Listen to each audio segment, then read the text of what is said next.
Jadi Anda kalau kedatangan penyakit, fahami ini ada sesuatu pesan ilahi di situ.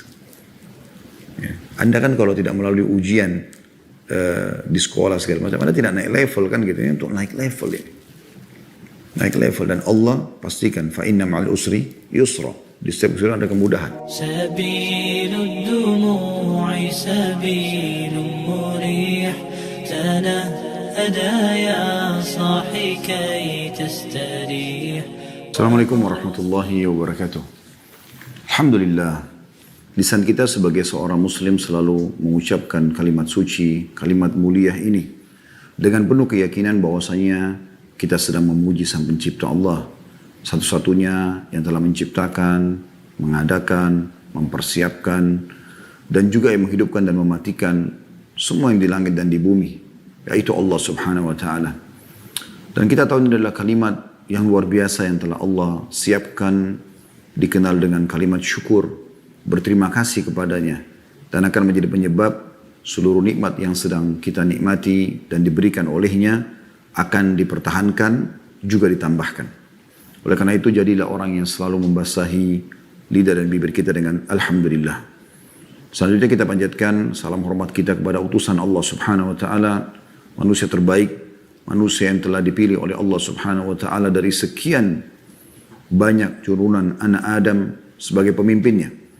Dan juga manusia terbaik ini telah menyampaikan kepada kita seluruh hukum halal haramnya Allah, sehingga kita mengenal Tuhan kita Allah, kita mengetahui tujuan hidup kita di muka bumi ini. Kita tahu juga tujuan akhir untuk selamat nanti di akhirat ke surga dan selamat dari api neraka. Dan mengucapkan salam kepada beliau adalah bagian daripada ibadah bagi setiap muslim. Bahkan Allah Subhanahu wa Ta'ala akan membalas dengan tambahan rahmat. Dengan mengucapkan satu kali salam saja, maka kita akan diberikan 10 kali rahmat. Dan rahmat Allah luas sekali tentunya. Kalau dibalik saja, mengucapkan 10 kali salam hormat kepada manusia terbaik ini akan dibalas dengan 1 rahmat Allah, itu sudah cukup. Apalagi sekarang terbalik. Allah SWT memberikan kepada kita dengan 1 kali salam hormat akan dibalas 10 rahmat. Oleh karena itu jadilah orang yang selalu mengucapkan salawat dan taslim kepada Nabi besar Muhammad sallallahu alaihi wa ala alihi wa sahbihi wasallam. Kita akan masuk teman-teman sekalian ke judul umum ya. Biasanya kalau di luar masa pandemi ini sebenarnya tablik akbar ya. Kita bisa bahasakan begitu karena tema-tema yang bukan khusus kajian rutin yang sudah kami bedah, maka kami biasa susunnya untuk materi tablik akbar. Dan kita akan berbicara tentang masalah penyakit.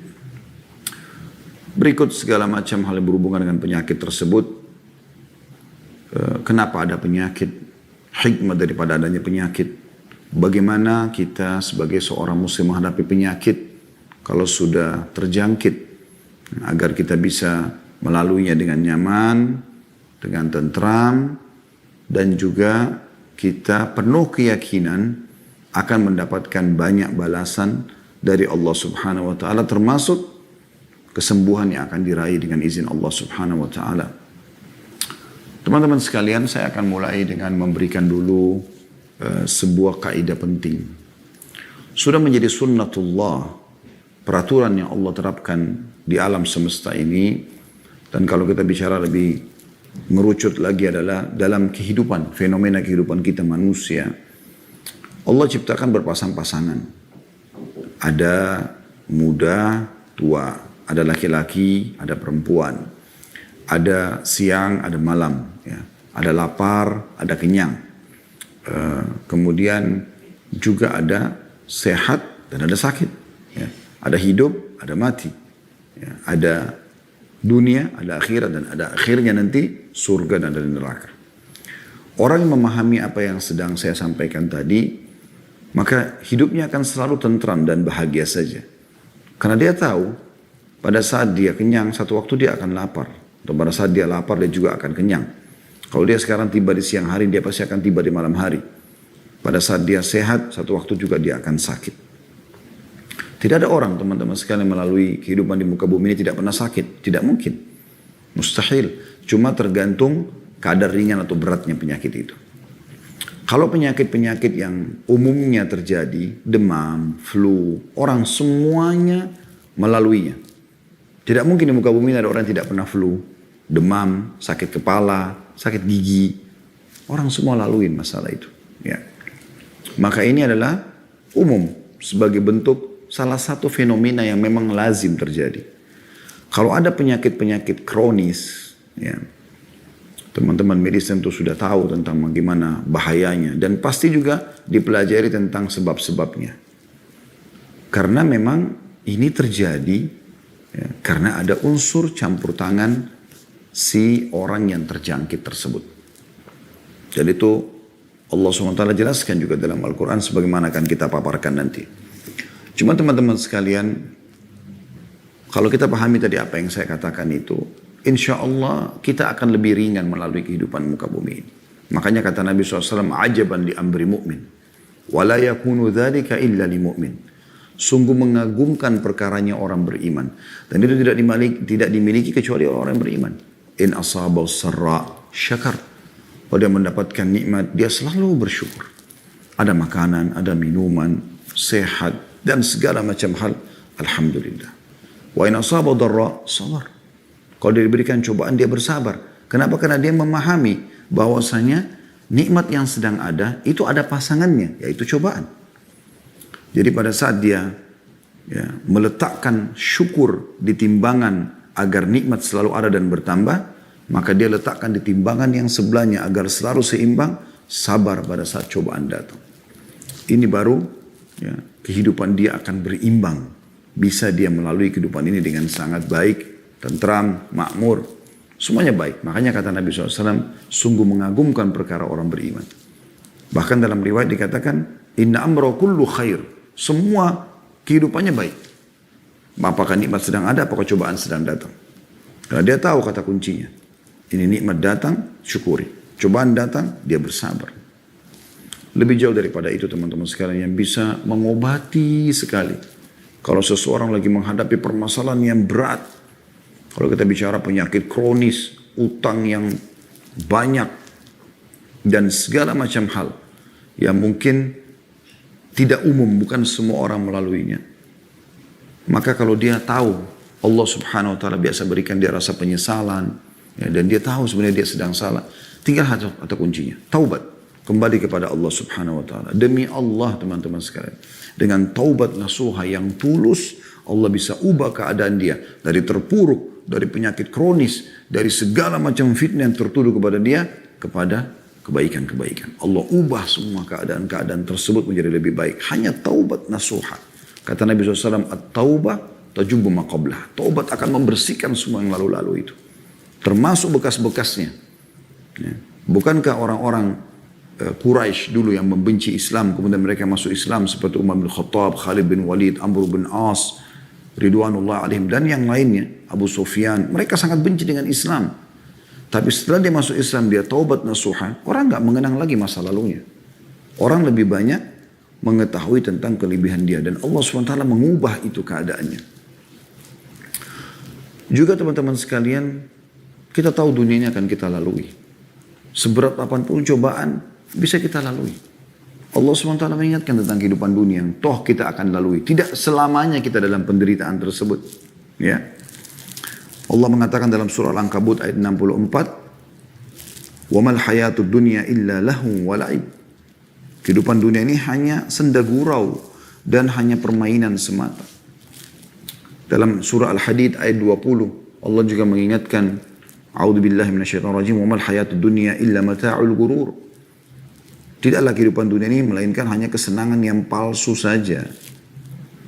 Dan Nabi SAW mengingatkan ini untuk menjadi muqaddimah, pembukaan bagaimana nanti kita pada saat masuk ke bahasan-bahasan masalah penyakit, kita merasa semuanya ringan sebenarnya. Sangat ringan. Seberat apapun cobaan tersebut.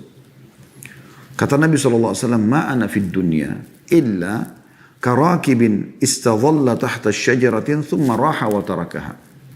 Perumpamaan aku dengan dunia ini. Berapa banyak fitnah yang tertuduhkan kepada Nabi SAW. Penyihir, penyamun, pendusta. Walaupun sebenarnya beliau tidak begitu. Belum lagi setelah kekuatan Islam sudah mulai kuat. Di dalam kubu Islam sendiri muncul orang-orang munafik yang terus menyakiti Nabi SAW. Memfitnah istrinya Aisyah radhiyallahu anha yang suci dan mulia berzina dengan Safwan radhiyallahu anhu. Kemudian menyusahkan umatnya karena mengajak berperang di musim panas. Dan segala macam hal. Fitnah-fitnah mereka sebarkan. Tapi subhanallah, Nabi SAW menggambarkan semua itu akan berlalu. Kata beliau, tidaklah aku di dunia ini melainkan seperti pengendara yang sedang penat, bernaung di bawah sebuah pohon, kemudian ia akan pergi dan meninggalkannya. Hadis sahih diriwayatkan oleh Tirmidzi, gitu kan? Dan dalam hadis lain beliau bersabda, "Lau kanatid dunya ta'dilu 'inda Allah janaha ba'udha, ma saka kafiran minha syarbata ma." Kalau seandainya dunia ini di sisi Allah setara dengan sebelah sayapnya nyamuk saja, ya, atau lalat, niscaya dia tidak akan memberi kepada orang kafir sedogok air pun. Tapi Allah SWT masih memberikan orang kafir, orang yang maksiat, rezeki. Karena bagi Allah itu kecil sekali. Dunia seluruhnya ini tidak senilai di sisi Allah SWT dengan sehelai sayapnya lalat ataupun nyamuk. Jadi kecil sekali dunia ini. Coba Anda bayangkan pesan-pesan ini. Bagaimana sebenarnya ya, Nabi SAW memberikan gambaran kepada kita sebagai orang beriman. Bukan di sini tempat kita. Dunia ini memang tempat cobaan. Tapi orang mukmin bisa melaluinya. Dan tidak usah dijadikan sebagai sesuatu yang besar. Sampai Sa'id bin Musayyib rahimahullah, seorang tabi'in, berkata, aku telah menemui orang-orang, saya para sahabat, yang tidak ada sesuatu pun ya, yang membuat mereka sedih, merasa kehilangan kalau itu urusan dunia. Mau penyakit, mau hilang anggota tubuhnya, mau hartanya habis, mau difitnah orang, mau gunjing, apa saja. Bagi mereka kecil semua. Kenapa? Karena mereka tahu bahwasanya kalau dia difitnah, dia kena cobaan, semua akan jadi pembersihan dosanya, peninggian derajat, dan dia akan panen di akhirat. Toh juga dunia akan saya lalui kok, bukan selamanya. Ya. Dan kata Nabi SAW untuk kita semua, kun fid dunia, ka'annaka gharibun, au abiru sabil, au abiru sabil. Jadikan dirimu dunia ini seperti seorang yang asing atau orang yang sedang musafir. Tahu bagaimana orang asing atau musafir, dia tidak akan bisa bertahan lama, dia akan pulang. Waktu Nabi SAW sudah sakit keras di akhir hidup beliau. Dan beliau pun manusia terbaik, sakit. Beliau demam tinggi. Sampai diguyurkan dengan air. Ya, beberapa timba atau ember kalau kita sekarang. Saking panasnya Nabi SAW itu. Dan pada saat beliau lihat mulai sedikit ada kekuatan, beliau keluar menemui para sahabat yang sudah merindukan pertemuan dengan beliau SAW. Setelah berapa hari nggak mengimami sholat. Lalu beliau lihat kesedihan di wajah para sahabat. Mereka ketakutan Nabi SAW meninggal. Lalu Nabi senyum, lalu Nabi mengatakan, wahai manusia, tidak usah sedih. Pertemuan kita yang sebenarnya di haudku, di telagaku nanti di mahsyar. Kalian lolos dari timbangan amal, ketemu dengan aku, lalu kemudian masuk surga selamanya. Di haudku pertemuan itu. Jadi kita akan tinggalkan semua. Jadi tidak ada sesuatu yang perlu jadi beban bagi seorang mukmin. Ya. Kita juga teman-teman coba renungin hal yang lain. Bahwasanya ujian itu pasti datang. Tidak mungkin nggak datang. Allah SWT akan uji kita dengan beragam macam ujian. Ya. Dan ujian ini sebenarnya untuk menguji apakah kita termasuk orang-orang yang meyakini tentang Allah Subhanahu Wa Taala. Dan juga kita jadi tahu, oh ternyata ada Tuhan yang mengontrol semua ini. Kita nggak bisa lepas dari pengawasannya. Dan supaya kita kembali kepadanya. Coba teman-teman, saya berharap Anda buka sekarang bersama-sama dengan saya surah Al-Ankabut. Surah nomor 29 ayat 1 sampai ayat 7-nya ya. Coba kita lihat bagaimana Allah Azza wa Jalla menggambarkan tentang ujian itu. Ya. Sekali lagi surah Al-Ankabut surah nomor 29 ayat 1 sampai ayat 7. Saya baca a'udzubillahi minasyaitonir rajim. Bismillahirrahmanirrahim. Alif lam mim. Alif lam mim adalah huruf-huruf di awal Al-Qur'an yang Allah lebih tahu maknanya sebagaimana dikatakan oleh para ulama tafsir. Lalu ayat 2-nya langsung Allah mengingatkan, ahasiban nasu an yutraku an yaqulu amanna wa hum la yuftanun. Apakah manusia itu mengira bahwasanya mereka dibiarkan begitu saja mengatakan kami telah beriman sedangkan mereka tidak diuji? Harus ada ujian. Misal contoh kita bicara sekarang langsung to the point bahasan kita masalah penyakit misalnya. Dengan Anda diuji penyakit, Anda tahu nilainya sehat itu. Coba kalau orang tidak pernah sakit sama sekali. Dia tidak tahu nilainya kesehatan itu. Ya. Lalu Allah mengatakan di ayat 3-nya, وَلَقَدْ فَتَنَّ الَّذِينَ مِنْ قَبْلِهِمْ فَلَا يَعْلَمَنَّ اللَّهُ الَّذِينَ صَدَقُوا وَلَا يَعْلَمَنَّ الْكَاذِبِينَ. Dan sungguhnya kami telah menguji orang-orang sebelum mereka. Semua orang sebelum kita judulnya sama. Mereknya mereka sama, manusia. Sama persisnya laki-lakinya, perempuannya. Beda casing ya. Tapi sama. Karakternya, ya, kurang lebih lah fisiknya. Ya, seperti itu. Laki-laki. Judulnya yang lain perempuan. Sama sebenarnya. Dan kami telah uji mereka juga. Sungguhnya kami telah menguji orang-orang sebelum mereka. Maka sungguhnya Allah dengan ujian tersebut mengetahui siapa orang-orang yang benar dengan keimanannya. Dan sungguhnya dia mengetahui siapa orang-orang yang dusta. Orang yang benar dengan keimanannya, yakinin, oh ini cobaan dari Allah, alhamdulillah. Cara saya adalah saya sabar. Kalau saya salah, saya bertobat kepada Allah. Seperti sebagaimana saya jelaskan tadi di awal kita pelajari. Lalu kemudian ayat 4-nya, Allah mengatakan, am hasibal ladina ya'maluna sayyiati an yasbikuna sa'ama yahkumun. Apakah orang-orang yang mengerjakan kejahatan itu mengira bahwa mereka akan luput dari azab kami? Sungguh buruk apa yang mereka fahamkan itu atau tetapkan itu. Gak ada teman-teman orang yang melakukan kemaksiatan lalu Allah tidak hukum. Gak mungkin. Allah maha adil dan Allah punya cara menghukum dia. Allah punya cara membongkar tipu dayanya dia. Ya. Sebatas pengetahuan kami, tidak ada orang yang berbuat kriminal teman-teman di muka bumi lalu kemudian tidak ketahuan. Ketahuan dengan izin Allah. Allah punya cara. Nanti orangnya cuma gigit jari mengatakan, kok bisa? Anda pernah alami itu? Anda sudah mengatur sebuah strategi yang luar biasa. Terakhir Anda cuma mengatakan, kok bisa ya? Itu kelemahan manusia. Allah subhanahu wa ta'ala sudah gambarkan itu. Tidak ada yang luput. Allah punya cara.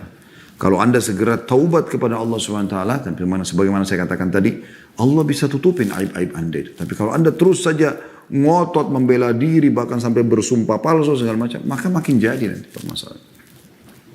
Makin Allah datangkan ya, hal-hal yang tidak masuk di benak Anda sebelumnya. Ayat 5-nya, Allah mengatakan, man kana yarju liqa Allahi fa inna ajalallahi la'at wa huwa as-sami'ul alim. Barang siapa yang mengharap pertemuan dengan Allah, berharap nanti mau mendapatkan balasan di akhirat, masuk surga, ya. Juga di dunia mendapatkan kebahagiaan sebagaimana yang dia harapkan di dunia, ya. Maka sungguhnya waktu yang Allah janjikan itu pasti datang dan dialah yang maha mendengar lagi maha mengetahui. Ayat 6-nya, wa man jahada fa innama yujahidu li nafsi innallaha laghaniyun 'anil 'alamin. Dan barang siapa yang berjihad, maksudnya berupaya, ya, maka sungguhnya jihadnya atau upayanya itu adalah untuk dirinya sendiri. Kalau dia sholat, dia puasa, dia ikuti mana yang halal dan perintah dia nikmati dan dia kerjakan, yang dilarang haram dia jauhi. Sesungguhnya Allah benar-benar maha kaya atau tidak memerlukan sesuatu dari alam semesta. Jadi Allah tidak butuh dengan sholat Anda, puasa Anda. Allah nggak butuh semua itu. Buat kita. Kenapa teman-teman masih banyak orang yang kalau sholat tidak khusyuk, sedekah setengah-setengah atau bahkan masih bisa menolak orang miskin yang minta. Karena dia pikir ya, bukan dia yang butuh terhadap ibadah tersebut. Ini keliru. Kita yang butuh terhadap amal tersebut. Kita yang butuh. Pada saat Anda bersedekah, Anda harus paham. Sebenarnya Anda lebih butuh terhadap fakir miskin tersebut daripada dia butuh dengan sumbangan Anda. Harusnya seperti itu. Sampai sebagian salaf mengatakan, kalau ada orang yang memahami atau belum meletakkan dalam dirinya pemahaman, kalau dia sedang bersedekah, sebenarnya dia lebih butuh dengan sedekahnya itu yang dia berikan daripada orang yang minta, maka dia telah menghancurkan amal ibadahnya. Karena sebenarnya dia mengambil uang, misalnya kita kasih 100 ribu, dia belanjain, dia pakai untuk kebutuhan dia, selesai.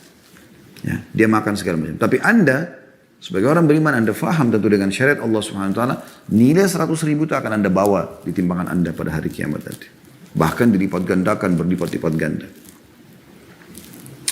Ayat 7-nya, walladzina amanu wa 'amilus solihati lanukaffiranna 'anhum sayyi'atihim wa lanajziyannahum ahsanal ladzi kanu ya'malun. Dan orang-orang yang beriman dan beramal saleh, benar-benar akan kami hapuskan dari mereka dosa-dosa mereka dan benar-benar akan kami beri mereka balasan yang lebih baik dari apa yang mereka kerjakan. Nabi SAW mengingatkan kepada kita teman-teman sekalian, kalau cobaan akan datang bagi orang beriman. Kata beliau dalam hadis yang sahih diriwayatkan Tirmidzi, inna idamal jaza' ma'idamil bala. Besarnya pahala dan balasan itu sesuai dengan besarnya ujian yang datang. Wa inna Allah idza ahabba qauman ibtalahum. Kalau Allah cinta satu kaum, Allah akan menguji mereka. Ya, supaya mereka tidak lalai. Supaya mereka bisa mendapatkan pahala sabar, bukan cuma pahala nikmat saja, syukur gitu kan. Faman radiya falahu ridha. Siapa yang ridha dengan keputusan Allah, dia akan dapat ridhonya Allah. Wa man sakhita falahu sakhat.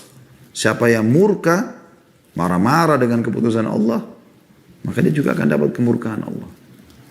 Ya. Anda kalau kerja di perusahaan, teman-teman dokter yang menghadiri acara kita, Anda kalau punya akad terikat dengan rumah sakit, Anda mau tidak mau ikuti peraturan atau pemilik rumah sakit atau pemilik perusahaan. Kita suka atau nggak suka peraturan itu, apa boleh buat peraturan, kita harus ikuti. Dan kalau Anda ikuti peraturan, Anda kan dapat fasilitas yang dijanjikan, kan begitu. Jam kerja Anda jam sekian sampai jam sekian, Anda datang, Anda on time. Walaupun kadang-kadang masih ngantuk, mungkin masih ada kegiatan di rumah, Anda tetap lakukan. Anda dapat fasilitas. Tapi Anda, saya nggak mau. Ngapain dia harus taruh peraturan begini dan begitu? Sudah, berarti Anda akan bentrok. Anda akan keluar dari perusahaan tersebut. Kan begitu. Dan juga teman-teman sekalian, apa yang diujikan kepada Anda itu, misalnya penyakit, ya, atau cobaan yang lainnya, sebenarnya itu bentuk hukuman yang Allah segerakan di dunia. Dan itu kebahagiaan buat Anda sebenarnya. Pasti kebahagiaan. Karena kalau dibiarkan di akhirat berat sekali teman-teman sekalian. Berat sekali. Pernah ada satu orang sahabat kena penyakit yang menghebohkan kota Madinah. Karena dia kesakitan, teriak-teriak, demamnya tinggi sekali. Enggak normal. Enggak seperti biasanya gitu. Orang di Madinah belum pernah melihat masalah tersebut. Dilaporkan kepada Nabi SAW. Apa yang terjadi? Nabi SAW datangi rumahnya. Begitu Nabi lihat, Nabi SAW langsung menanyakan kepada dia pertanyaan. Apa yang kau berdoa sama Allah? Apa yang kau minta? Dia bilang, ya Rasulullah, saya minta agar kalau seandainya ada hukuman yang Allah akan hukum saya di akhirat nanti, Allah segerakan di dunia. Jadi kalau saya punya dosa-dosa dunia, akan dihukum di akhirat, biarkan Allah hukum saya sekarang. Kata Nabi SAW, Maha suci Allah, kau tidak akan mampu melaluinya. Kenapa kau tidak baca Rabbana atina fid dunya hasanah? Ya Allah, berikan kami semua kebaikan yang terbaik di dunia. Wa fil akhirati hasanah, dan yang terbaik di akhirat. Wa qina adzabannar, selamatkan kami dari api neraka. Jangan minta dihukum oleh Allah. Allah Subhanahu wa taala. Cukup kalau Allah sudah datangkan itu sudah cukup berat buat kita. Lalui dan jangan berkeluh kesah, kembali berbicara dan konsultasi beda dengan curhat. Teman-teman perlu pahami. Curhat itu hanya kepada Allah Subhanahu wa taala. Ada masalah berat, wudu, sholat, di sujud Anda jangan angkat kepala Anda sampai Anda sudah tuangkan semua. Kalau kesahkan kepada pencipta Anda, pencipta penyakit Anda, pencipta permasalahan Anda, dan juga yang hanya satu-satunya memiliki solusi dari masalah kita. Kesembuhan dan segala macam. Allah bisa buat teman-teman Anda sembuh dengan segelas air hangat. Berapa banyak orang yang sembuh dengan cara seperti itu? Karena sujud tersungkur depan Tuhannya, Allah SWT. Sebagaimana Anda juga mempunyai nikmat, Anda syukuri. Karena yang menciptakan Anda adalah Allah, yang menciptakan nikmat adalah Allah, yang bisa juga menambahnya adalah Allah. Gak ada yang lain. Kembali kepada Allah SWT. Lalu kemudian konsultasi sama manusia. Sama dokter kalau penyakit, sama ustadz atau ustadzah kalau permasalahan kejiwaan atau agama misalnya. Selesai. Jangan teman-teman ada permasalahan, semua orang tahu permasalahan kita. Orang mukmin termasuk menutupi aibnya sendiri. Ya. Menutupi permasalahannya sendiri. Antara dia sama Tuhannya Allah Subhanahu wa ta'ala. Jangan semuanya orang tahu. Ada masalah rumah tangga, semua orang tahu permasalahan dia. Satu kantor semua tahu permasalahan. Kenapa akhi dan ukhti? Kenapa enggak tutupin itu? Kita harus tahu. Ya. Kata Nabi SAW, "Idza aradallahu bi'abdihi khairan, ajjala lahu al-uquba fid dunya." Kalau Allah ingin kebaikan bagi seorang hamba, maka Allah menyegerakan hukumannya di dunia. Hadis riwayat Tirmidzi. Ya. Justru itu kebaikan buat dia sebenarnya. Kebaikan. Dan makin tinggi level iman kita, maka makin berat cobaannya memang. Supaya kita lebih banyak mendapatkan pahala. Jadi misalnya orang umumnya yang bukan level orang-orang yang dekat dengan Allah Subhanahu Wa Taala, mungkin kalau mereka demam 3 hari. Mungkin orang yang lebih dekat dengan Allah bisa 5 hari. Lebih lama. Gitu kan. Karena memang Allah akan berikan dia lipat-lipat ganda pahala karena penyakit tersebut. Dalam sebuah hadis kata Nabi SAW, kalau seandainya orang yang memiliki cobaan biasa di dunia, melihat bagaimana pahala yang Allah berikan kepada orang yang diuji di dunia dengan ujian yang berat, maka mereka berharap kembali ke dunia untuk digunting-gunting kulit mereka. Karena itu Allah berikan balasan. Dunia sebentar kita akan lalui. Kata Nabi SAW pada saat beliau lagi demam, gitu kan. Lalu ada Abdullah bin Mas'ud radhiyallahu anhu masuk ke rumah Nabi SAW dan sempat memegang tubuh Nabi SAW dan kaget dengan panasnya, demamnya luar biasa. Gitu. Maka dia mengatakan, ya Rasulullah, innaka tu'aku wa'kan syadida. Ya Rasulullah, Anda sedang sakit yang luar biasa, penderitaannya luar biasa buat Anda. Padahal dia seakan-akan dia mau mengatakan, padahal Anda ini utusan Allah loh. Gitu kan. Qala sallallahu alaihi wasallam, Nabi SAW dengan tenang menjawab. Beliau menikmati aja prosesnya itu. Tapi tentu sambil ikhtiar ya. Dan beliau mengatakan, ajal inni u'aku kama yu'aku rajulani minkum. Iya, karena cobaan yang datang kepadaku dilipat gandakan seperti 2 orang di antara kalian yang mengalaminya. Gitu kan. Jadi kalau misalnya kita demamnya 40, itu sudah luar biasa, tinggal mungkin butuh dirawat di rumah sakit, Nabi SAW bisa 80. Tapi Nabi SAW melalui dengan luar biasa gitu. Dalam riwayat lain, itu hadis riwayat Bukhari Muslim ya. Sa'ad bin Waqqas juga radhiyallahu anhu pernah bertanya, mengatakan, ya ayyun nasi, kepada Nabi SAW, ayyun nasi asyaddu bala.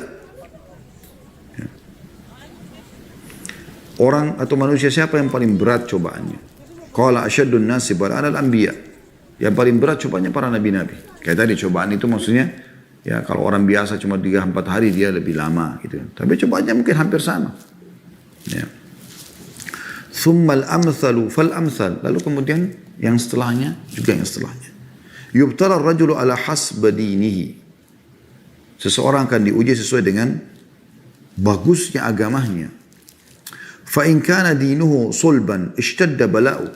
Kalau agamanya kuat, maka akan berat juga cobaannya. Tapi cobaan sini perlu digarisbawahi ya. Cobaan yang sifatnya memang umum. Kayak tadi saya kasih contoh.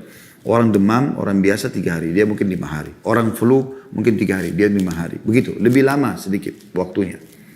Bukan berarti, oh kalau orang beriman berarti nanti dia akan tabrakan, dia akan begini. Enggak, karena ada sifatnya cobaan yang datang, bencana itu karena dosa seseorang. Itu tidak menimpa orang beriman. Gitu kan? Yang menimpa Nabi SAW, para sahabat, demam, ya, flu, gitu kan. Fitnah orang, itu biasa, umum. Semua orang kena begitu. Tapi lebih berat sedikit bagi mereka. Karena memang Allah SWT ingin berikan derajat-derajat yang tinggi di surga. Ada derajat di surga teman-teman tidak bisa kita jangkau kecuali dengan 100 tahun sholat malam, 100 tahun puasa, 100 tahun sedekah, 100 tahun doa, 100 tahun bakti sama orang tua, 100 tahun silaturahim. Tapi kita nggak bisa lakukan. Mungkin umur kita cuma 60. Cuman Allah mau sampaikan kita di sana. Allah uji Anda dengan penyakit 10 tahun. Allah uji Anda dengan ada fitnah yang tersebar. Ada uji begitu dan begitu. Ada ujian datang. Nah, gitu. Tapi kalau yang sifatnya bencana, ya, banjir, longsor, tsunami, apalah mungkin penyakit yang kronis yang memang bahkan dia mati su'ul khatimah, itu tidak akan kena orang-orang beriman. Bukan masuk dalam hadis ini ya. Jadi cobaan yang umum orang tertimpa gitu. Kata Nabi SAW selanjutnya, wa in kana fi dini riqqatun ubtuliya ala hasabi dinihi. Dan kalau agamanya ringan, artinya orangnya bukan juga orang yang selalu dekatkan diri kepada Allah SWT, penuh dengan keimanan, maka dia akan diuji sesuai dengan kadar agamanya saja. وَمَا يَبْرَهُ الْبَلَاءُ بِالْعَبْدِ حَتَّى يَتْرُكَهُ يَمْشِي عَلَى الْأَرْضِ مَا عَلَيْهِ خَطِيئَةٌ. Ya. Dan ujian itu tidak henti-hentinya datang kepada seorang hamba hingga nanti ya, meninggalkan atau hamba meninggalkan dunia ini sementara tidak ada lagi dosanya. Hadis ini riwayatkan Tirmidzi. Ya. Kemudian juga teman-teman sekalian, apa yang menimpa Anda itu? Kita coba masuk kepada hikmah-hikmah. Ya. Kalau tadi kita sudah jelaskan Penyakit kenapa bisa datang, cobaan datang, ya karena itu lazimnya sunnatullah. Kalau Anda sudah terlanjur kena penyakit, apa hikmahnya yang bisa kita ambil teman-teman sekalian? Atau apa yang kita dapatkan lebih tepatnya? Sekarang saya sudah terlanjur diuji oleh Allah SWT dengan penyakit. Apa yang bisa saya dapatkan? Yang pertama teman-teman sekalian, itu akan menjadi penyebab Anda menuju ke surga. Itu akan membawa Anda menuju ke surga. Ya. Disebutkan dalam firman Allah Subhanahu wa taala surah Al-Baqarah dalam ayat 155 sampai 157 ya. Allah menjelaskan Allah akan menguji kita. A'udzu billahi minasyaitonir rajim wa la nabluwannakum bisyai'in minal khawfi wal ju'i wa naqsin minal amwali wal anfusi wath thamarati wa basyiris sabirin. Alladzina idza asabatuhum musibatun qalu inna lillahi wa inna ilaihi raji'un ulaika 'alaihim shalawatun min rabbihim wa rahmah wa ulaika humul muhtadun. Dan kami pasti akan menguji kamu dengan sedikit ketakutan, kelaparan, kekurangan harta, juga ada permasalahan jiwa, penyakit dan buah-buahan. Dan sampaikan kabar gembira kepada orang-orang yang sabar, yaitu orang-orang apabila ditimpa musibah mereka mengatakan kami milik Allah, kami akan kembali kepada Allah. Mereka itulah orang yang memperoleh ampunan dari rahmat dari Tuhan mereka, dan mereka adalah orang-orang yang mendapatkan petunjuk.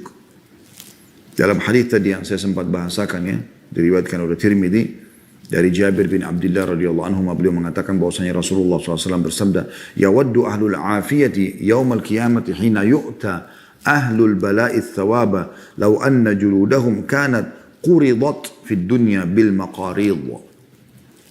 Orang-orang yang tidak mendapatkan cobaan ya, menginginkan pada hari kiamat, maksudnya di sini dikatakan yawaddu ahlul afiyah, maksudnya orang yang lebih banyak sehatnya ya. Nanti hari kiamat ketika melihat orang-orang yang mendapatkan cobaan diberi pahala, di dunia cobaannya berat, di akhirat diberikan pahala, sekiranya kulit mereka dahulu dipotong-potong dengan gunting semasa di dunia. Juga teman-teman sekalian, artinya di sini akan diberikan derajat-derajat yang tinggi di surga ya. Dalam hadis Nabi SAW kata Nabi SAW, "Ma min muslimin yusibu adzan min maradin." Tidak ada seorang muslim pun yang ditimpa dari gangguan penyakit. Fama siwahu illa hatta Allah bihi sayyiatihi. Kecuali pasti akan menggugurkan dosa-dosanya. Kama tahuttu syajaratu waraqaha. Sebagaimana pohon ya, menggugurkan atau tergugurkan daun-daun dari sebuah pohon. Penyakit apapun, ringan atau berat, akan menjadi pembersihan terhadap dosa-dosa Anda. Hadis riwayat Muslim. Ada seorang wanita kena epilepsi di zaman Nabi SAW dalam hadis riwayat Bukhari Muslim ya. Dia terganggu sekali. Mungkin Anda tidak asing lagi dengan penyakit ini. Kalau kambuh tiba-tiba nggak sadarin diri, keluar busa dari mulut, semoga Allah selamatkan kita. Tapi orang ini kena diuji dengan itu. Dan dia datang kepada Nabi SAW mengatakan, ya Rasulullah, inni usra'u wa inni atakashaf fadu'ullah li. Aku ini terkena epilepsi dan kalau lagi kambuh kadang-kadang sampai auratku terbuka, nggak sadarin diri. Berdoalah kepada Allah agar menyembuhkanku. Apa kata Nabi SAW? Qala in syi'ti sabarti walakil jannah. Maksudnya dia minta saat itu didoakan langsung sembuh pada saat itu, hilang. Tidak melalui prosesnya gitu. Kata Nabi SAW, kalau kau mau bersabar, sabar artinya nikmati prosesnya. Tetap kau berikhtiar, berobat segala macam, tapi tidak spontan, bukan yang instan gitu ya. Maka kau akan masuk ke dalam surga. Wa in syi'ti da'autullaha an yu'afiyaki. Kalau kau mau saya bisa doakan sekarang kau sembuh. Langsung spontan sembuh, hilang. Pilih yang mana, tapi tidak ada jaminan surganya. Kalau kau kena, kalau kita sekarang kena flu, demam, apalah penyakit rematik, segala macam penyakit yang ada. Mungkin teman-teman di penyakit dalam ada penyakit ini, penyakit itu yang sudah dihadapi dari pasiennya. Kemudian dia nikmati prosesnya, artinya dia tetap datang ikhtiar, berobat, tapi dia tahu ini keputusan dari Allah. Dia menerima cobaan tersebut dengan lapang dada sebagaimana dia menerima nikmat pada saat ada, maka dia bisa masuk surga. Karena orang kadang-kadang umumnya kan tidak sabaran tuh. Ya. Bahkan kadang-kadang lupa seakan-akan dokter itu Tuhan. Gitu kan. Kapan saya bisa sembuh dok? Bagaimana saya sembuh? Dokter cuma bisa ikhtiar. Makanya resep dokter kan semoga lekas sembuh. Gak ada kau pasti sembuh. Gitu kan? Karena ikhtiar saja. Bisa saja resepnya keliru. Mungkin dosisnya kurang. Mungkin ini, mungkin itu. Segala macam hal. Ya. Maka kata Nabi SAW, kalau kau mau saya doakan sekarang. Spontan kau langsung sembuh. Pilih yang mana? Tapi belum ada jaminan surga. Perempuan itu mengatakan, faqalat asbir. Kalau gitu saya sabar. Lanjutan riwayatnya, dia mengatakan, tapi ya Rasulullah, saya kalau kambuh, ya, sering tersingkap aurat. Minta saja sama Allah supaya aurat saya nggak tersingkap. Dan tetap saya akan nikmati proses. Artinya tetap tentu di sini berobat, bukan tidak berobat. Tapi saya bukan minta instan gitu. Lalu Nabi SAW doakan dalam masalah itu. Abdullah bin Mas'ud juga radhiyallahu anhu pernah meriwayatkan bahwasanya Rasulullah SAW menemui Ummu As-Sa'ib radhiyallahu anha. Beliau mengatakan, Malik ya Ummu As-Sa'ibah tuzaf zifin. Qalat al-humma la barakallahu fiha. Faqala la tasubbil humma. فإنها تذهب خطايا بني آدم كما يذهب الكير خبث الحديد. Wahai Ummu Sa'ib, mengapa engkau menggigil? Nabi SAW melihat dia kayak orang menggigil meriang gitu. Dia menjawab, demam. Semoga Allah tidak memberkahi demam ini. Jadi dia mencaci maki penyakitnya. Maka beliau menjawab SAW, jangan mencelah demam itu. Penyakitnya pun jangan dicelah. Gitu kan. Karena itu Allah yang ciptakan sebagai cobaan. Karena demam itu menghilangkan dosa-dosa anak Adam sebagaimana pandai besi menghilangkan kotoran besi. Bahkan Ibn Abi Dunya mengatakan, orang-orang beriman mengharap demam satu malam bisa membersihkan dosanya. Apalagi kalau sampai berapa malam. Hadis sahih diriwayatkan oleh Muslim. Yang kedua teman-teman sekalian. Jadi ada balasan surga ya. Pembersihan dosa-dosa gitu. Jadi Anda kalau kedatangan penyakit, fahami. Ini ada sesuatu pesan ilahi di situ. Ya. Anda kan kalau tidak melalui ujian di sekolah segala macam, Anda tidak naik level kan gitu. Ya. Untuk naik level ini. Naik level. Dan Allah pastikan. Fa inna ma'al usri yusra. Di setiap kesulitan ada kemudahan. Yang kedua teman-teman sekalian. Dengan penyakit yang akhirnya menghalangi Anda banyak beraktivitas seperti mencari nafkah, seperti ibadah, ya. Mungkin juga sholatnya berubah, yang tadinya bisa berdiri sekarang tinggal duduk, mungkin tadinya bisa ke masjid sekarang sudah tinggal di rumah misalnya ya, mungkin tadinya bisa leluasa gerak-gerik badannya sekarang stroke misalnya, contoh. Itu akan tetap menjadi pahala yang besar asal dengan syarat, ini penting teman-teman sekalian, pada saat Anda sehat Anda maksimalkan ibadah. Itu penting. Anda maksimalkan ibadah. Dengarkan sabda Nabi SAW melalui Abu Musa al-Ash'ari radhiyallahu anhu. Idza marida al-'abdu aw safara kutiba lahu mithlu ma kana ya'malu muqiman sahihan. Yang artinya, hadis ini sahih riwayat Bukhari, jika seorang hamba sakit atau dalam perjalanan musafir, maka Allah akan mencatat pahala untuknya sebagaimana ia beramal saat bermukim lagi sehat. Jadi misalnya gini, Anda lagi sehat sekarang, kayak hari ini hari Senin, Anda puasa Senin. Hari Kamis Anda puasa Kamis. Ayyamul bid Anda puasa Ayyamul bid. Anda biasa keluar cari nafkah ke sana sini misalnya. Anda biasa haji dan umroh, ya. Anda biasa sholat di masjid. Aktivitas banyak. Sekarang Anda sakit. Anda tidak bisa buat itu. Atau Anda musafir, terhalang Anda untuk bisa melakukan aktivitas seperti Anda berada di kota atau di negara Anda sendiri. Maka Allah akan catatkan pahala yang tetap berjalan walaupun Anda tidak kerjakan. Misalnya Anda lagi safar, Anda tidak puasa Senin Kamis. Tetap jalan pahala puasa Senin Kamisnya. Anda biasa ke masjid, sekarang Anda musafir, mungkin ke negara yang jarang masjid atau jaraknya jauh. Atau musafir biar ada masjid juga boleh Anda sholat di kamar hotel. Karena Anda musafir tetap dapat pahala ke masjidnya. Terus begitu. Semua ibadah-ibadah yang bisa kita kerjakan di masa kita, di sini kata Nabi SAW, sahihan, mukiman sahihan. Dia seperti orang yang mukim yang sehat. Berarti memang di saat kita lagi sehat itu maksimalkan ibadah. Karena akan dicatat pada saat kita sedang sakit sebagai amal yang berjalan terus.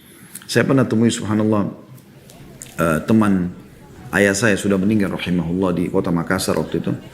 Beliau diketeter di rumah. Kadang-kadang ayah saya rahimahullah, ayah juga sudah meninggal beberapa bulan yang lalu. Semoga Allah rahmati beliau. Waktu itu saya sering kalau ke Makassar diajak sama beliau keliling ke teman-teman beliau, si fulan. Ini sudah meninggal orang ini kebetulan. Saya datang ke sana lalu sambil ngobrol. Saya kebanyakan cuma dia mendengarkan orang yang lebih tua ini berbicara. Saya coba ambil hikmahnya.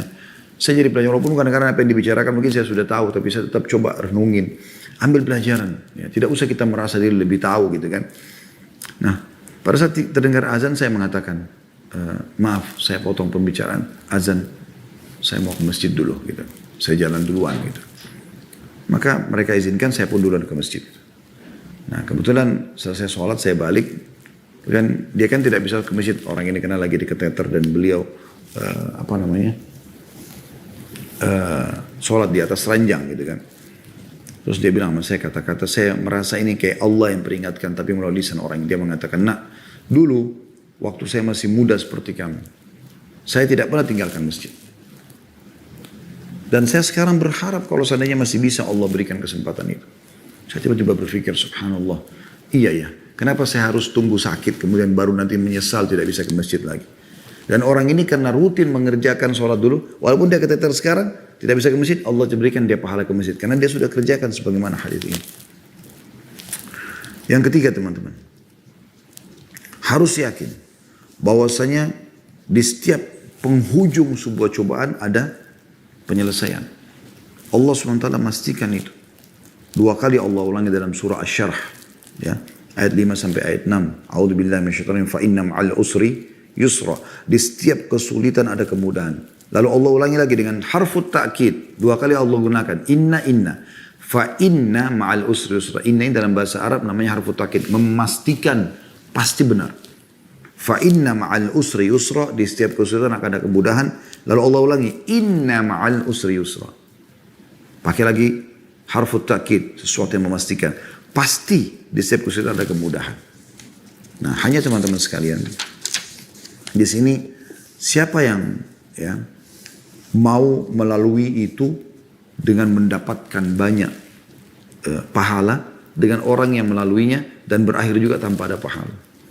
Kata Umar radhiyallahu anhu, kalau datang kepadamu sebuah cobaan, maka keadaannya cuma 2.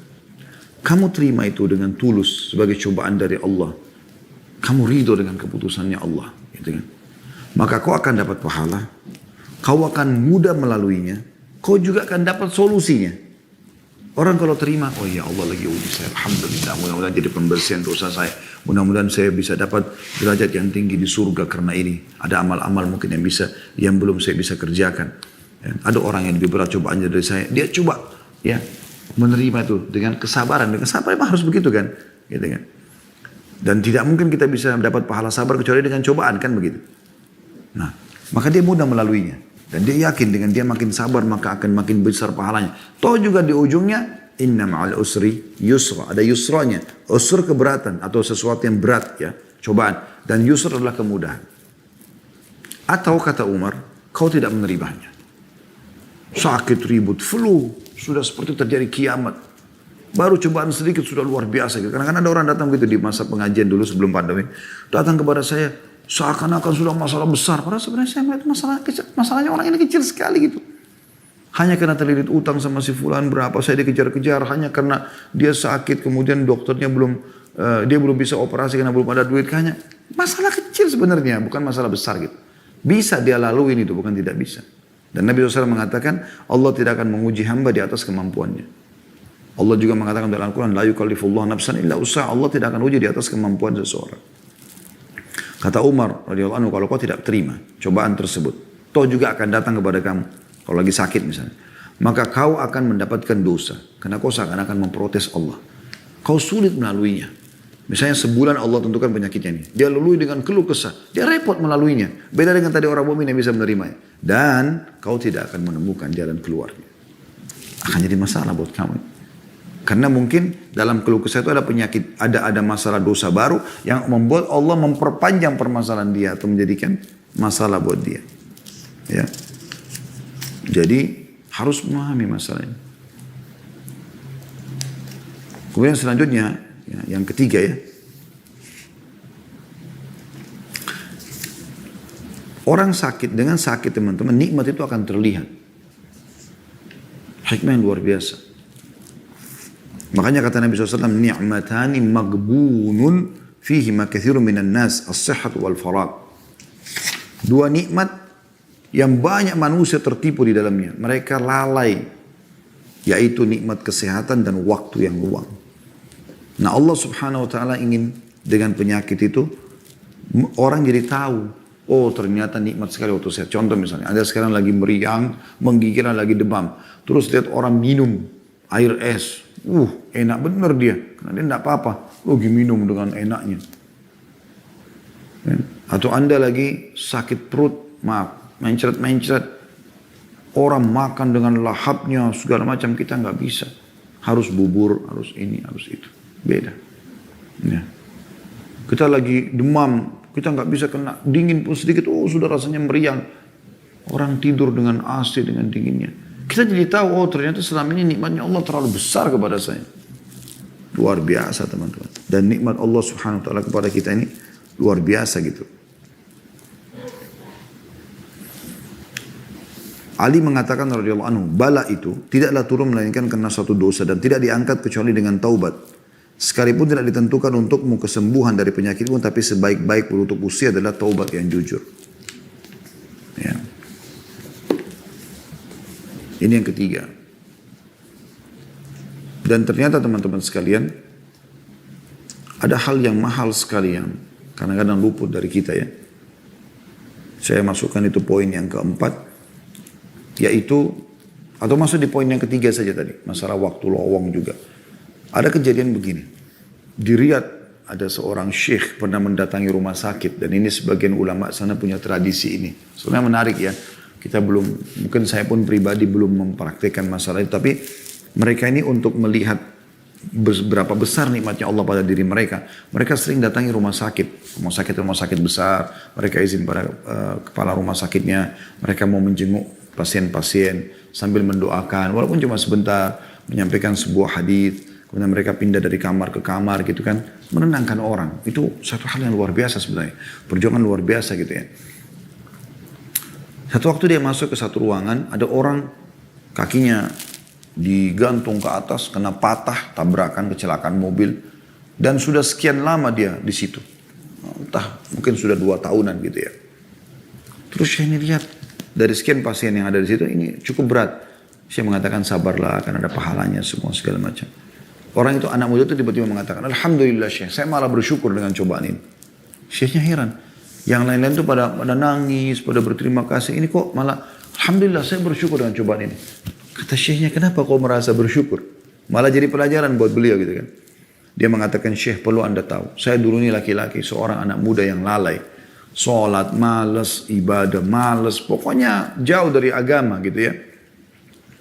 Sampai satu waktu Allah subhanahu wa ta'ala berikan saya cobaan ini. Saya balap-balap, tabrakan, kaki saya patah. Anda tahu Syekh, di hari-hari pertama saya masuk rumah sakit ini, rasanya penyesalan yang luar biasa. Penyesalan itu dalam kata keluh kesah, kenapa terjadi, apalah segala macam gitu. Jadi saya tidak terima gitu. Tapi saya seperti dibawa kepada sebuah keadaan, ya kau mau teriak, mau apapun ya sudah begini keadaannya, gak bisa. Terima tidak terima. Sampai satu waktu saya menjadikan sebagai bahan muhasabah.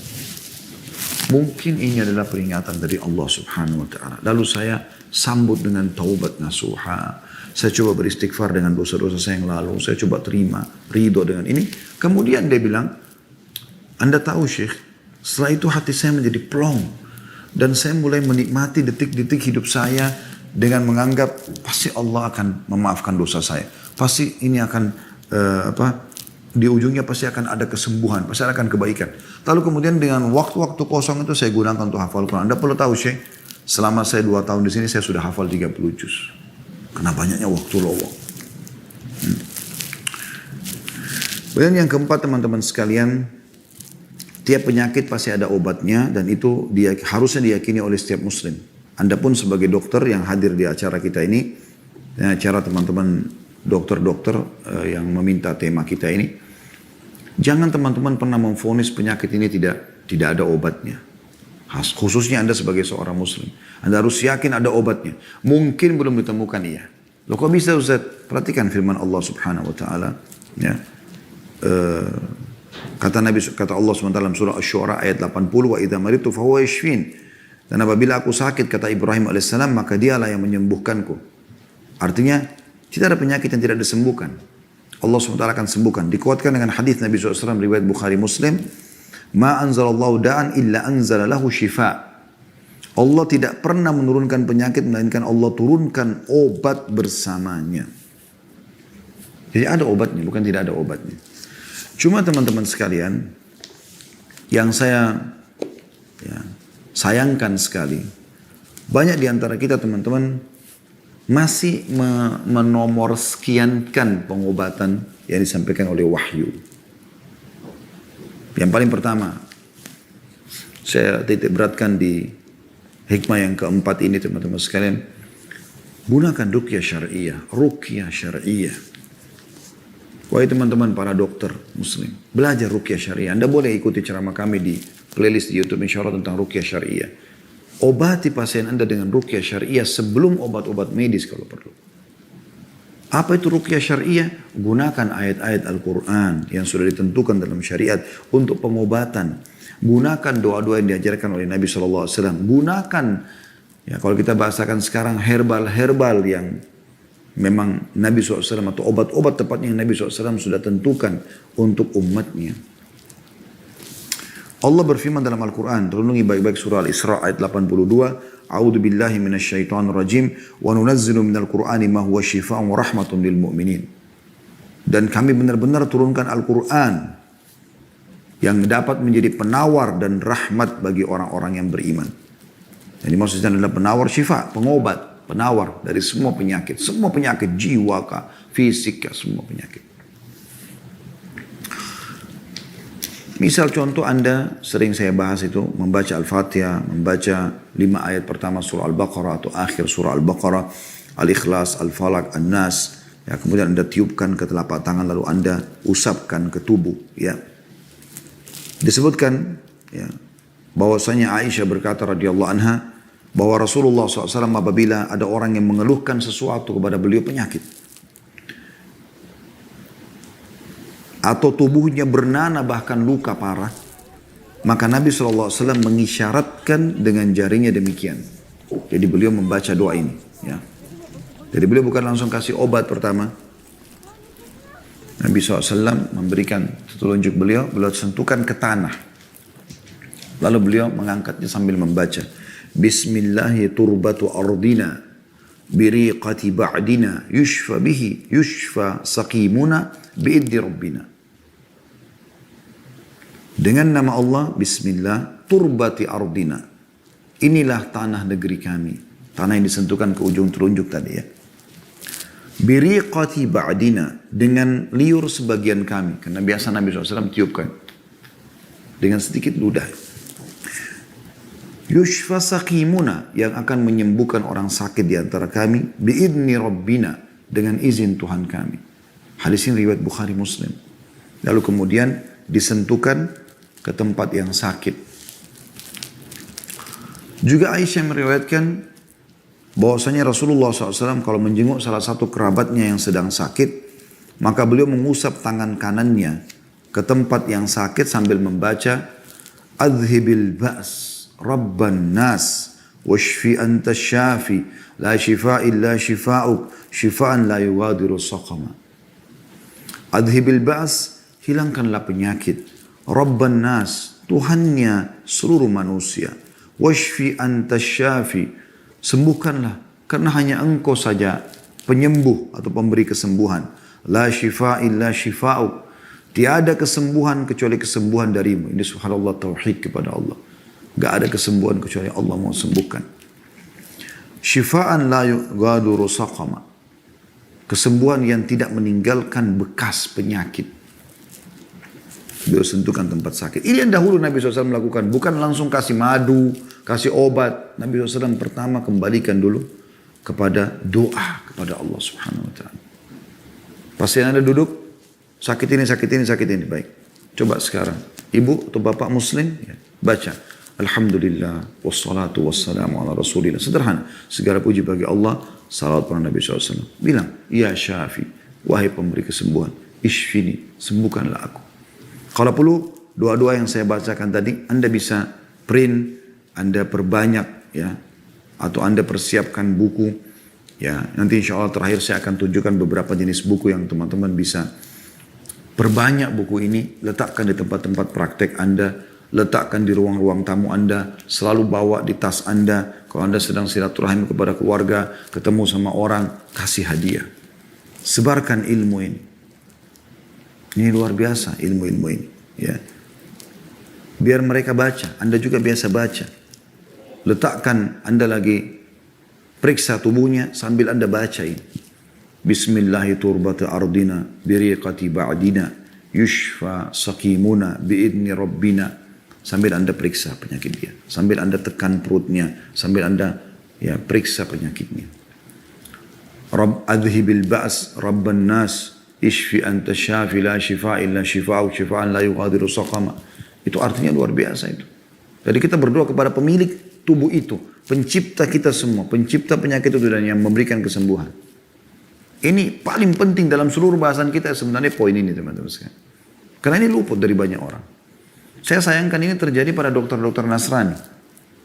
Saya pernah berdakwah sampai ke Irian. Mereka kalau ngobatin orang, walaupun itu orang Muslim, yang mereka lakukan adalah mereka pertama suruh kembali ke Bapa lah, ke Yesus lah, apalah segala macam.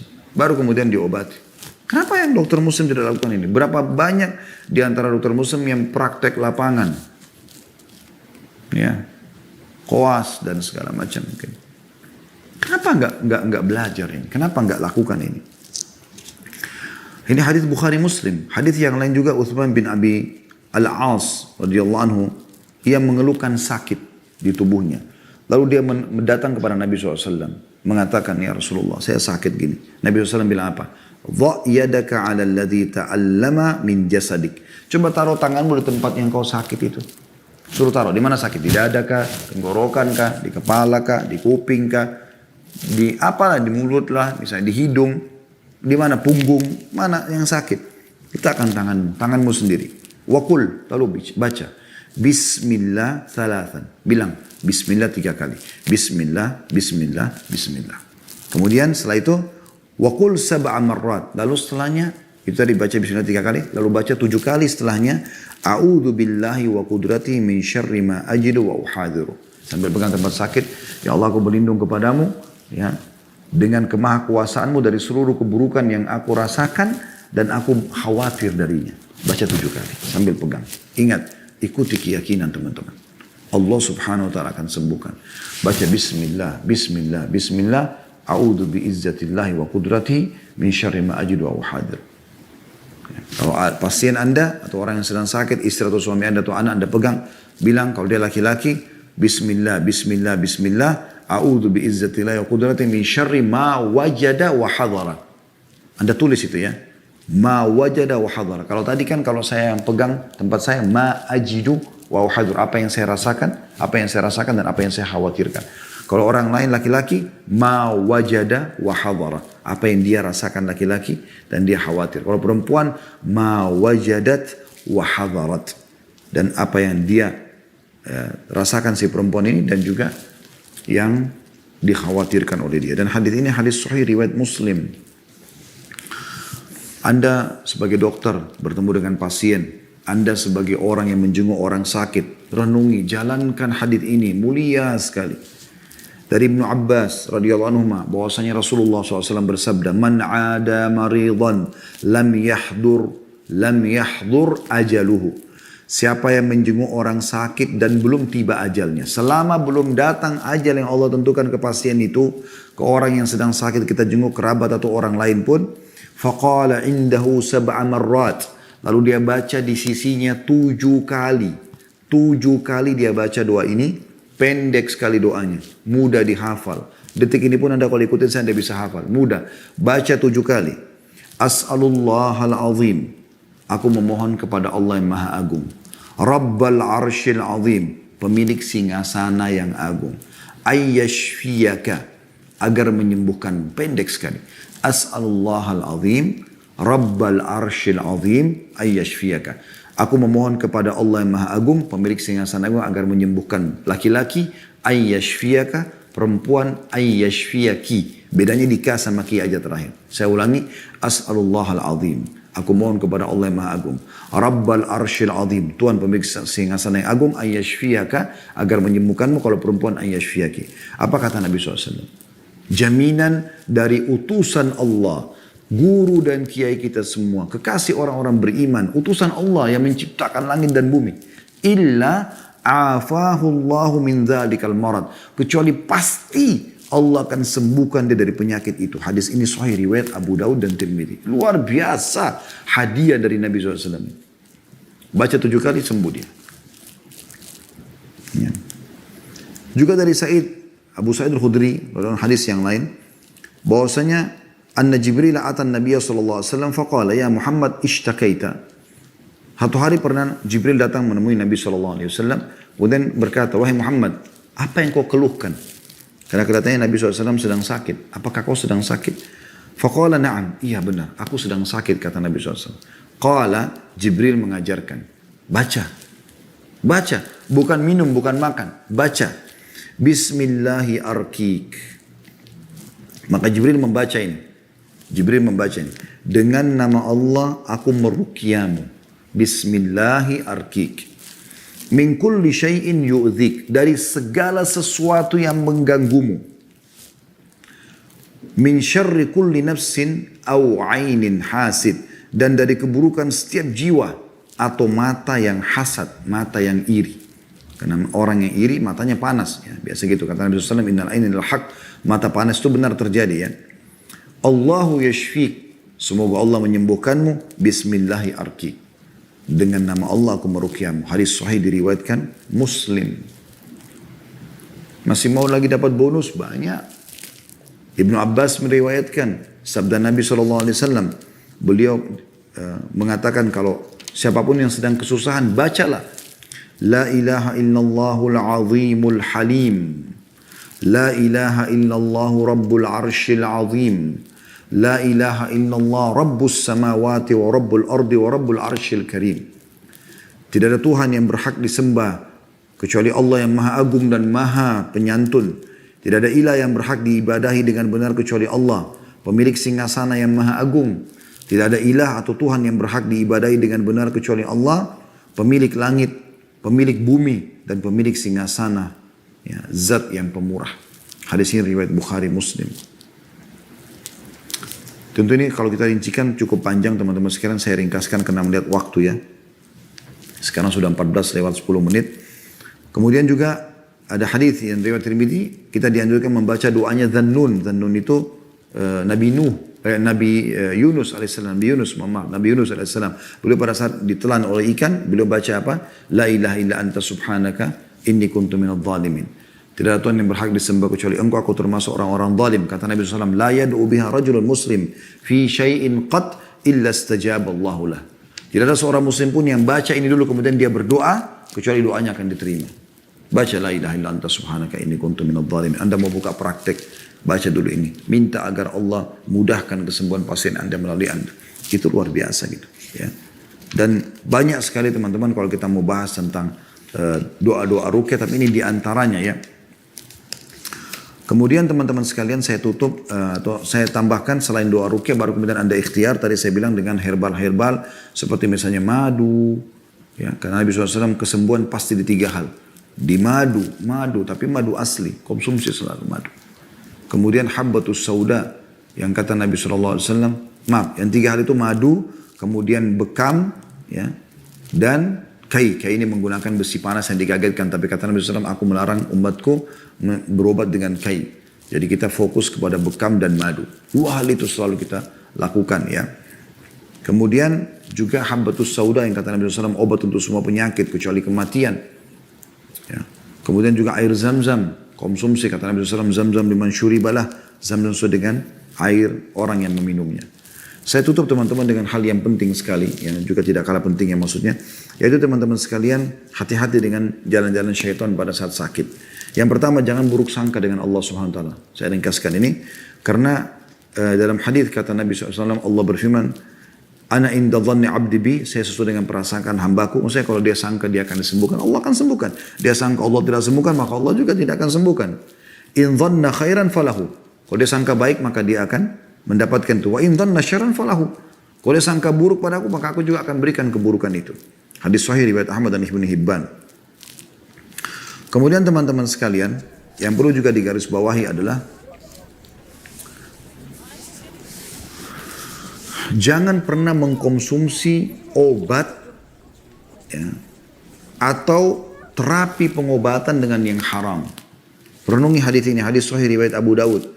Kata Nabi SAW, Inna Allah anzala da'a wa dawa wa ja'ala li kulli da'in dawa fatadawa wa la tadawa biharam. Allah menurunkan penyakit dan obat. Dia menjadikan tiap-tiap penyakit ada obatnya. Maka berobatlah dan jangan berobat dengan apa yang diharamkan. Jauhi semua. Selama haram, oh ini ada kandungan babinya, oh ini selesai. Berarti tidak akan sembuh. Udah, akan mendatangkan penyakit-penyakit baru nantinya. Hai para dokter muslim, muliakan ilmu anda itu dengan Islam. Jangan justru anda tampil bernama Muhammad, Ahmad, Yusuf, Harun dan seterusnya. Tapi anda tidak ada simbol Islamnya sama sekali. Harusnya anda tampil dengan semua ini. Dengan Islam anda. Anda dahulukan untuk ruqyah syar'iyah. Anda dahulukan untuk pengobatan-pengobatan nabawiyah. Ya. Dan di sini jauhi semua pengobatan yang haram. Anda punya hak menolak kalau obat itu haram. Subhanallah, saya pernah datang ke salah satu kerabat lagi sakit. Sering perutnya muncul kejang. Entah penyakit apa saya nggak tahu. Saya datang waktu itu, saya sempat meruqyah setelah itu. Tapi salah satu anaknya sempat membahasakan ke saya. Ini tadi ibu kami, katanya dokter dia nggak bisa sembuh perutnya kejangnya kecuali disuntik dan itu bahannya dari babi. Saya bilang la haula wala quwata illa billah. Nabi SAW sudah mengatakan ya, dalam riwayat lain Allah tidak akan menyembuhkan penyakit kalian dengan sesuatu yang ia haramkan. Nggak mungkin. Kalau sekarang hilang kejangnya akan datang penyakit-penyakit baru nanti. Karena sesuatu yang haram sudah masuk dalam tubuhnya. Penciptanya larang itu. Itu tadi kalau ya, pengobatan dengan obat-obat haram. Juga jangan dengan metode haram. Kedukun. Ini bahaya sekali nih. Dukun. Tidak boleh kedukun. Kata Nabi SAW, Man ata kahinan fasaddaku bima yakul faqad kafara bima unzila ala Muhammad. Siapa yang mendatangi dukun, peramal, penyihir, penyamun dan semua jenisnya sama dengan itu. Dan mempercayai apa yang dikatakan, maka sungguh ia telah kafir terhadap apa yang diturunkan kepada Muhammad SAW. Dan ini hadis riwayat Ahmad dan juga Al-Hakim. Ya. Ini sekaligus menutup bahasan kita teman-teman. Jadi anda bisa berobat dengan pengobatan Nabi. Tentu boleh berobat dengan obat-obat medis. Bukan tidak boleh. Nabi SAW mengatakan tadi Allah tidak menurunkan penyakit kecuali Allah turunkan obat. Kecuali Allah turunkan obat bersamanya. Tapi jangan berobat dengan obat-obat yang haram. Dan coba prioritaskan tadi apa yang sudah kita bahasakan. Ruqyah dan doa syariah. Kemudian anda berobat dengan habbatus sauda, zam-zam tadi yang sudah kita sebutkan, madu dan seterusnya. Dan juga anda bisa kuatkan dengan pengobatan-pengobatan medis. Allahu a'lam.